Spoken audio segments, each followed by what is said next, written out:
La passion comme refuge, vous la ressentez aussi comme ça, Johan, à un moment de votre vie, sans doute? Maintenant, avec le recul, je la ressens, enfin, je sais que je l'ai vécu parce que je pense que le piratage informatique et surtout la passion pour l'informatique, ça me permettait d'être dans un monde qui était virtuel, que personne ne pouvait toucher. J'étais à l'époque trop asocial pour être touché par des attaques extérieures. C'était une façon de se protéger. Mais comme j'ai dit, heureusement qu'il y a eu des personnes qui ont réussi à me faire sortir de ça, parce qu'il y a un moment où on ne vit plus.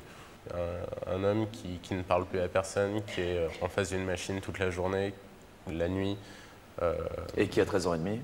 Vous disiez un homme, donc je précise. Enfin, oui, ou 14. N'importe qui. Enfin, c'était pour généraliser. Mais, vous étiez particulièrement jeune, c'est pour ça que j'insistais. Ouais.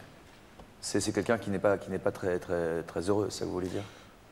Pas forcément, parce que je pense que le bonheur, on peut le trouver. Enfin, moi, je le trouvais dans ce monde, justement, qui est un monde qui est complètement à part, qui est complètement virtuel. Ouais. Mais c'est pas non plus un vrai bonheur. C'est pas. Encore une fois, je pense que c'est matériel. Ça rejoint un peu ce que dit Anne, d'une certaine manière, hein, quand elle dit. Parce que votre monde à vous n'est pas virtuel, mais est à part, en tout cas, non? Oui, c'est vrai. Vous avez l'impression qu'il y a des points communs de cette façon de se réfugier quelque part? Oui, à cette époque-là, c'était ça. Ouais. Je me réfugiais là-dedans. Je ne sais pas ce qu'en pense Fabrice Sarret, à qui je vais donner la parole maintenant. Où est-il, ce jeune homme qui est un peu plus âgé que Johan? Vous avez 19 ans, c'est ça, Fabrice? Oui.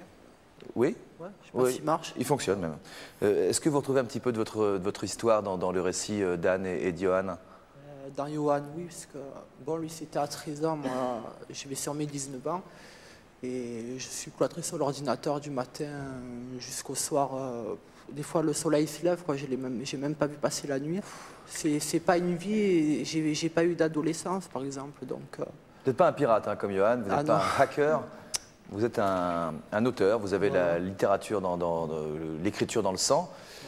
Pourtant, en première, quand vous avez choisi votre orientation, vous êtes parti vers un BEP secrétariat plutôt que vers une première littéraire. Pourquoi avoir fait ce choix?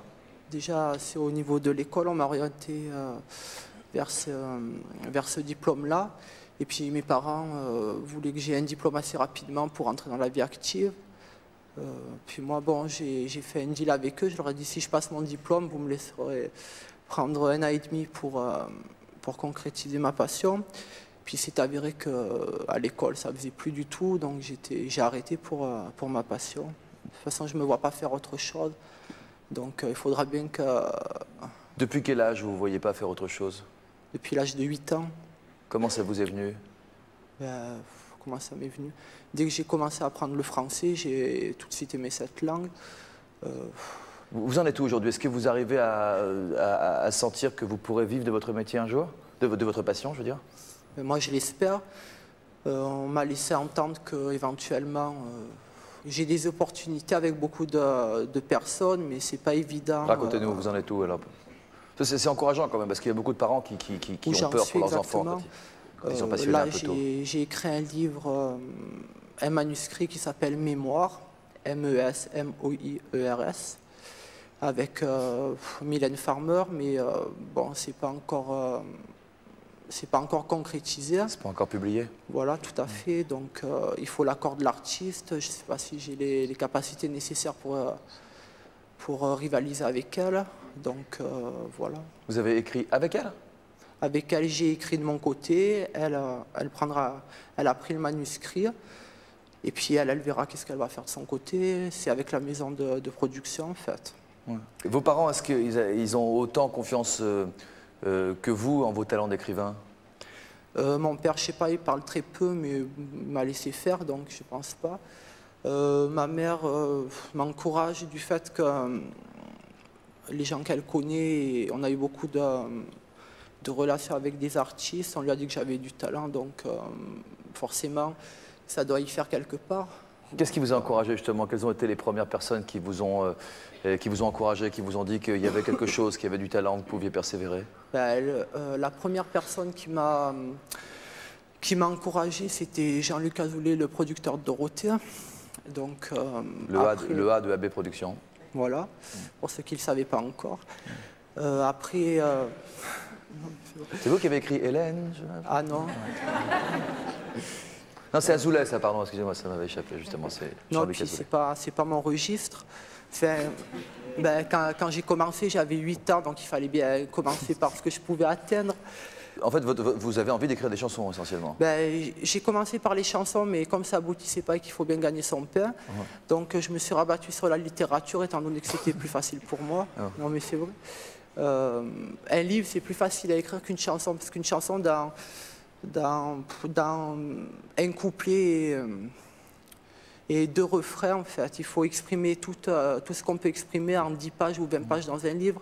Donc c'est un concentré de tout ce qui fait le charme d'un texte. Comme disait Victor Hugo, j'ai pas eu le temps de faire plus court, quoi. Voilà. Ouais. Quel est le prix à payer quand on s'engage très précocement, comme vous, comme Johan, comme d'autres, dans une passion? Ben, le prix à payer, c'est qu'on grandit trop vite. On est souvent déçu. À notre âge, on ne devrait pas l'être. On devrait avoir la tête dans les nuages. Et on a trop les pieds sur terre, peut-être. Enfin, je sais pas. Ouais, je suis d'accord. Vous êtes d'accord? Ouais. Sur quoi? Sur ce qu'il vient de dire. On est souvent déçus, qu'à notre âge, on devrait être dans les nuages et que non, on a les pieds sur terre. Maintenant, il faut savoir si on est content d'avoir les pieds sur terre ou si on préférerait être encore dans les nuages. Et vous, Johan? Je suis content de les avoir sur terre. Et vous, jeune homme? Préféreriez être là-haut, dans les nuages? Ben, d'un côté, oui, mais il faut bien. On est ici, on est sur Terre, on n'est pas. Vous n'êtes pas là-haut? On y sera un jour, mais Vous êtes pour croyant? l'instant. Vous êtes croyant? Croyant. Ben, il faut l'être pour toucher un large public. Il faut avoir il faut avoir une sensibilité.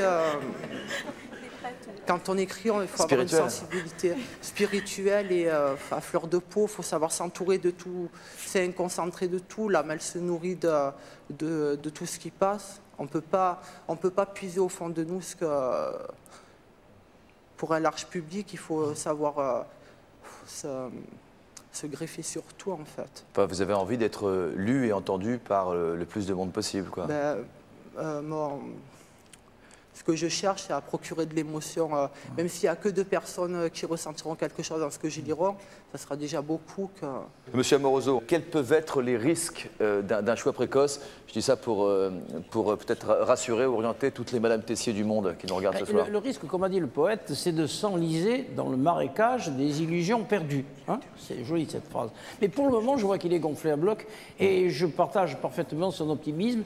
Je lui livre encore une fois cette phrase que je donne toujours à mes patients, je n'ai pas dit à mes malades. Le samouraï nous dit la victoire doit précéder le vainqueur. Il faut jouer constamment vainqueur. J'ai fait un petit peu de boxe, Cerdan me disait quand tu montes sur un ring, c'est pour tuer celui qui est en face. Oui, c'est brutal. Et Cerdan était un calme.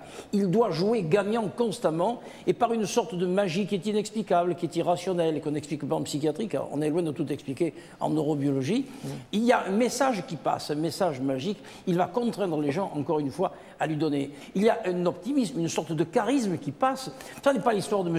Coué, qui est un vague pharmacien corésien dont on nous rebat les oreilles constamment. Ce n'est pas du tout, il n'a rien à voir, M. Coué. Je ne sais pas qui c'est au siècle dernier, M. Coué, la méthode Coué. Ouais. Non, on est gagnant.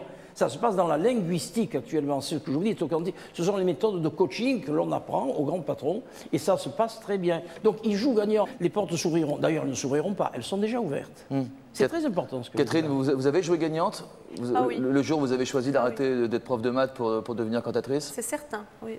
Vous êtes dit, je vais gagner, j'ai gagné. C'était pas mon terme, mais c'était une conviction profonde et c'était impétueux, c'était irrépressible, on va dire. Mais c'était plus fort que vous? C'était commandé par le cerveau ou par les tripes? Oh, c'est les deux. Ouais. C'est relié. Ouais.